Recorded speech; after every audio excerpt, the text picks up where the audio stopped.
Duty ಅಂದರೆ ಈ ಥರ ಕೊಡಬೇಕು.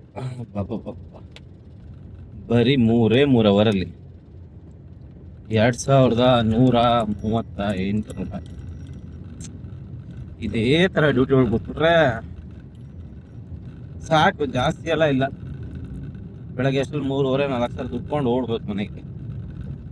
ಕೊಡಲ್ವೇ? ಯಾವ ಇಷ್ಟ ಬರುತ್ತೆ ಅವಾಗ ಮಾತ್ರ ಕೊಡ್ತಾನೆ. ಸಾಯ್ತಾನೆ ಕೊಟ್ಟು. ಅವಾಗ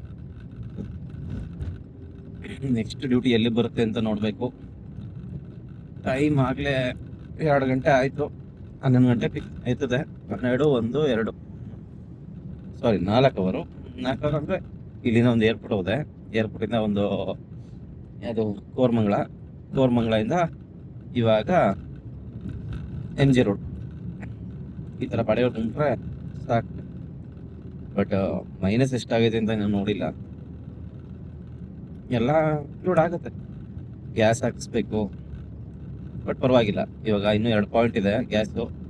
ಈ 2 ಪಾಯಿಂಟಲ್ಲಿ ಒಂದು 400-500 ರೂಪಾಯಿ ದುಡ್ಕೊಂಡು ಅದಾದ್ಮೇಲೆ ಮತ್ತೆ ಗ್ಯಾಸ್ ಹಾಕಿಸ್ಕೊಂಡು ಡ್ಯೂಟಿ ಸ್ಟಾರ್ಟ್ ಮಾಡಿ ಇನ್ನೊಂದು 1,500-2,000 ಹಾಕಿಸ್ಕೊಂಡ್ರೆ ಟಾರ್ಗೆಟ್ 4,000 ಆಗೋಗುತ್ತೆ. ರೆಸ್ಟ್ ಮಾಡ್ಬೋದು. ಬಟ್ ಬೀಳುತ್ತೆ ಅಂತೀರಾ 3 ಗಂಟೆಗೆ ಏರ್ಪೋರ್ಟು.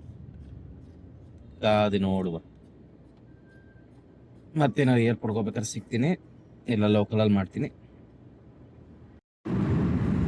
ಮತ್ತೆ ಸದ್ಯಕ್ಕೆ 4 ಗಂಟೆಗೆ ಏರ್ಪೋರ್ಟ್ ಮಾಡಿ ಪ್ರಾಬ್ಲಮ್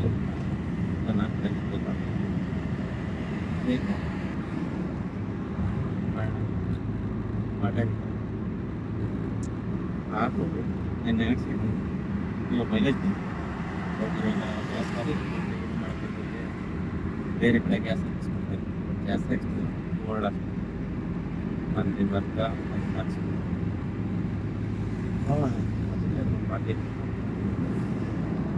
ನೋಡಬೇಡಿ.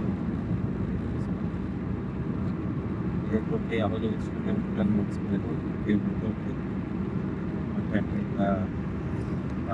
ಬಂದರೆ ಹೊಡಿಬೇಕು.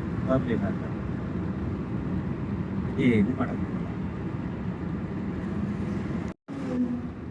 ಈ ರೋಡಲ್ಲಿ ಕೆಲವು ವರ್ಷಗಳ ಹಿಂದೆ ಒಂದು UPS ಗಾಡಿ ಅದರಲ್ಲಿ ಹೋಗ್ತಿದ್ದೆ.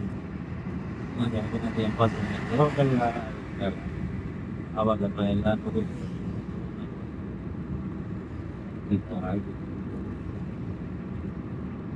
ಬರ್ತಾ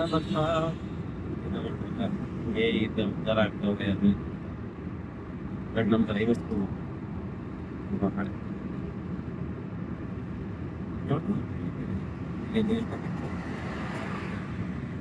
ನೆಕ್ಸ್ಟ್ ಮೆಟ್ರೋ ಮನೆ ಒಳಗಡೆ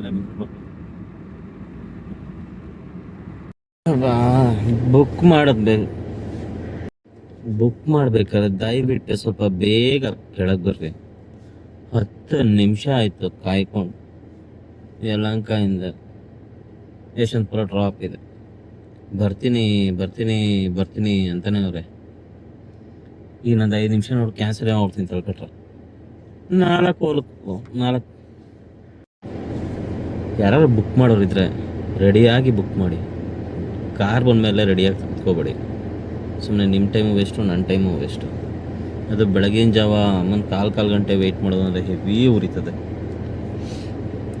ಎಷ್ಟು ಹೊತ್ತು ಅಂತ ವೆಯ್ಟ್ ಮಾಡೋದು. ಇನ್ನೊಂದು 5 ನಿಮಿಷ ನೋಡ್ತೀನಿ. ಕಾಲ್ ಮಾಡಿದಾಗೆಲ್ಲ ಬಂದೆ ಅಂದ್ಕೊಂಡು. ಯಲಹಂಕದಿಂದ ಇವಾಗ ಒಂದು ಎಷ್ಟು ಡ್ರಾಪ್ ಇದೆ ನೋಡುವ. ಬರ್ತಾನೆ ಕ್ಯಾನ್ಸಲ್ ಮಾಡ್ತಾನೆ ಅಂತ ಭಯಂಕರ ನಿದ್ದೆ ಬೇರೆ ಬರ್ತೈತೆ. ನೈಟು ಡ್ಯೂಟಿ ಮಾಡಿನೇ ಕಣ್ಣು ಫುಲ್ಲು ಊಷ್ಟ ಆಗ್ಬಿಟ್ಟೈತೆ. ಕಾಣಿಸ್ತದೆ ಫುಲ್ಲು ರೆಡ್.